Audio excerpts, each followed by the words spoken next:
Hello, everyone, and welcome back to Nate the Hoof Guy.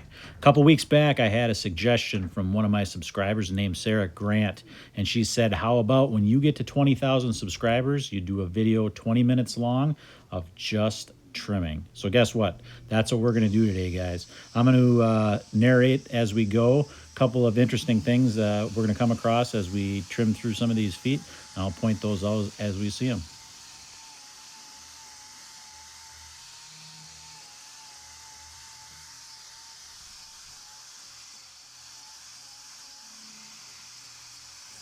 You'll probably notice on today's video, these feet are gonna look and sound a lot harder than a lot of the feet that I trim, and that's because they are.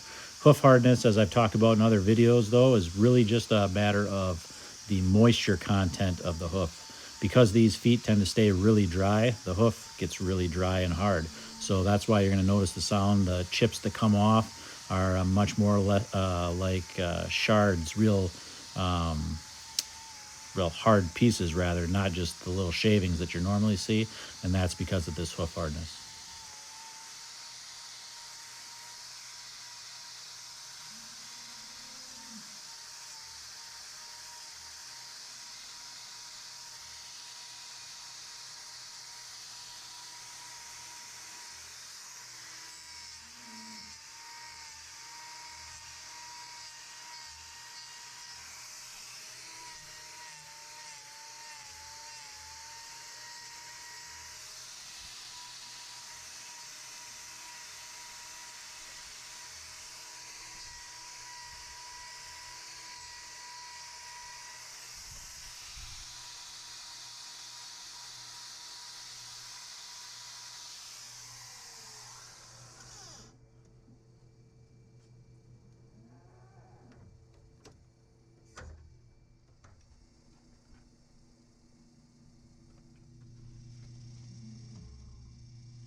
I really like this particular camera angle because as you're gonna be able to see when I start trimming, whenever I'm trimming a foot, I'm trying to create a better foot angle, and that means generally a steeper foot angle. So when I do that, I'm taking less off the heel area and more down as I work my way toward the toe. That makes that foot tip up, and this camera angle, you can really get a good view of the hoof change as I work it down that way.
Something to watch for when you're watching these hoof trimming videos to get an idea of the healthiness and the structural integrity of a cow's foot. You want to look at the heel depth and the heel bulb depth on a cow. And you'll notice on these have very deep, healthy, really healthy horn on these feet. And that's a testament to the farmer's care, number one. But two, the structural integrity of the foot. The deeper that sole is, the better everything works on the inside of the foot. The interior support structures, the pedal bone, the transfer of the weight from the pedal bone to that outside wall. That all hinges on correct foot angle and ultimately that heel depth. So whenever you're watching a hoof trimming video, if you want to know whether those cows have good conformation and whether those the feet are healthy structurally, that's a great thing to look at, is how deep are those heels.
Another question I get frequently is, why did you not finish trimming that foot? You're going to see here on this claw closest to the bottom, I'm not going to trim it all the way till it's white. And that's because once I get the correct balance that I'm looking for, that's when I stop.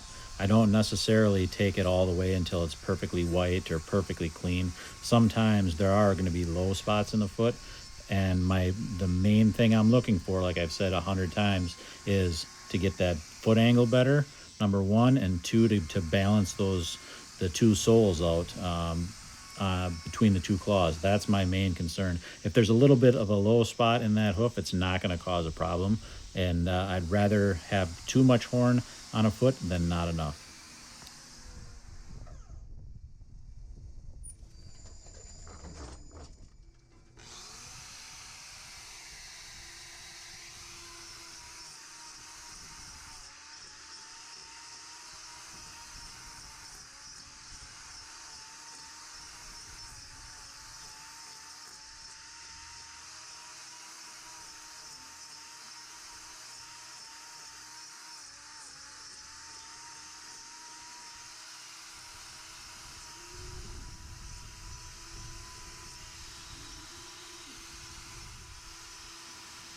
This is another interesting foot that I'm going to start on here, that this inside claw. You're going to notice as I start to remove some of this horn that some hemorrhaging is going to start to appear in that typical sole ulcer site. But an interesting thing happens here. A lot of times we think, if we have too much weight on a claw, it begins to cause hemorrhaging to happen. And you're going to notice that you're going to see hemorrhaging here. And yes, that claw was overburdened, as they say, or thicker than that other claw, and maybe carrying too much weight. And you can see it's getting darker, and it's getting darker. The further I go in, it's getting darker. So at a period in time, she was beginning to bruise inside that foot, and it may look as if there's a potential ulcer beginning to form there. and you can see it's getting darker. But now all of a sudden, watch as I start to work through this, and I'll model that area out a little bit. You'll notice the darkness of that ulceration. It starts to go away. This ulcer, or this hemorrhaging, gets better as I'm going deeper into the foot, meaning the closer to the point of time in history, which is happening right now, that ulcer is going away. Now that's counterintuitive to what we think. The more a foot would become overburdened, we'd think the more likely it would be to ulcer and not have it go away. And you'll see here, it's going away the more that I take away. So it's going away, meaning the closer I get to real time, it's actually, the hemorrhaging is becoming less and less. So it's one of those things that we talk about. Maybe it's not necessarily overburdening that causes that hemorrhaging, but maybe it's that poor foot angle that causes it, and not necessarily the overburdening. Now, every so often we come across those girls that are, well, just a little goofy looking. You can see her eyes are cross-eyed as can be. Now, there's nothing wrong with this cow. This is just a genetic variation, you might say. And this particular family of cows has this trait that runs through them. And all her sisters, believe it or not, look just like her. And her mother looked exactly the same way. They're actually very good type cows. They look really silly, but she's actually a really good cow.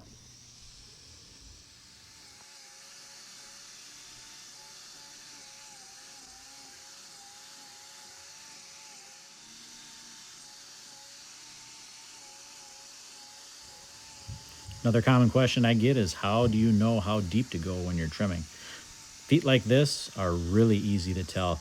As you watch me trim, you're going to be able to see this hoof go from this white flakiness that's coming off, and you'll notice that it kind of changes and goes from that flakiness and just starts to change to a more translucent color.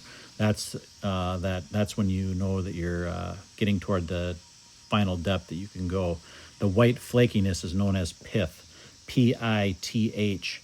And when we're removing foot, that or hoof, that's what we're looking for, is that remove that pith layer. And once we get that layer underneath, that's the proper sole depth that we're looking for. I tend to like to leave a little pith, that way I know that I've still got plenty of sole depth and I don't have to ever worry about thin soling.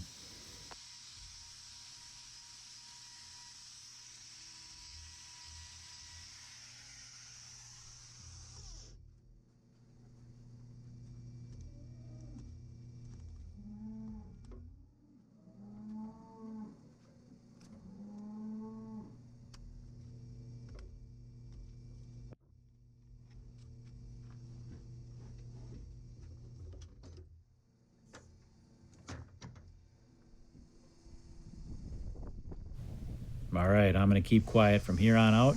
You guys enjoy the rest of this video. If you have any questions, feel free to drop them in the comment section and I'll answer them as I can.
All right, guys, that's going to do it for this video. If you've made it this far in, you are one of those 20,000 people that subscribe to this channel, and I appreciate that greatly. Thanks for watching, guys. We'll see you on the next one.